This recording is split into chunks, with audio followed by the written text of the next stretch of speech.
አንቺ ክርስቲያን እንደመሆንሽ መጠን አዎ ክርስቲያን ነኝ። አንድና ብቸኛ እውነተኛ አምላክ አብ ነው እያለ ኢየሱስ ክርስቶስ ይናገራል። ይሄን ጥቅስ አንቺ ታምኚበታለሽ?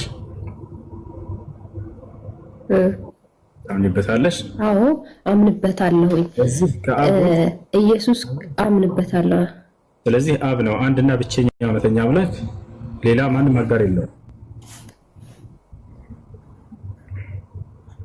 የለውም። በጣም ጥሩ። ስለዚህ የሥላሴ አማኝ አይደለሽም። አብ ነው አንድ አምላክ። የሥላሴ አማኝ ነኝ። ታዲያ ሥላሴ እኮ አጠፋ የጥቅስ ምክንያቱም አብ ያንተ ድምፅ አይሰማም። ቆይ አብ ብቸኛ አምላክ ነው ብለህ ተናገር። እየተሰማኝ አይደለም። ታዲያ ምን ማለት አስረዳህ እችላለሁ። ወልድና መንፈስ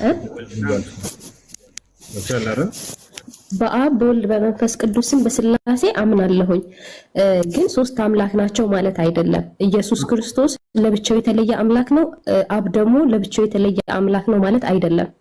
አብ ራሱ ወልድ ነው፣ ወልድ ራሱ አብ ነው።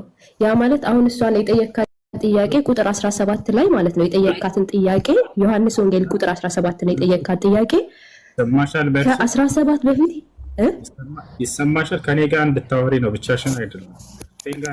ይሰማኛል። እሺ።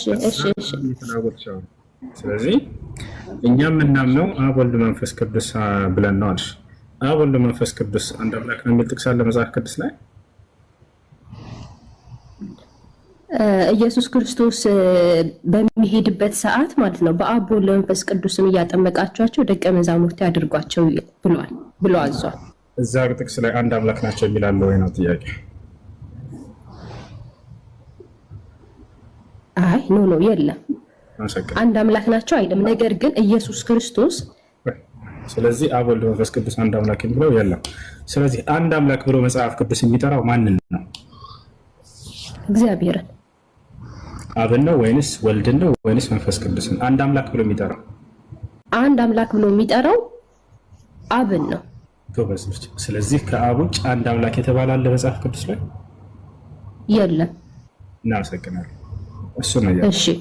ስለዚህ አብ ወልድ መንፈስ ቅዱስ አንድ አምላክ ብለው የሚሰክሷቸው ውሸት ነው። የለም መጽሐፍ ቅዱስ ላይ።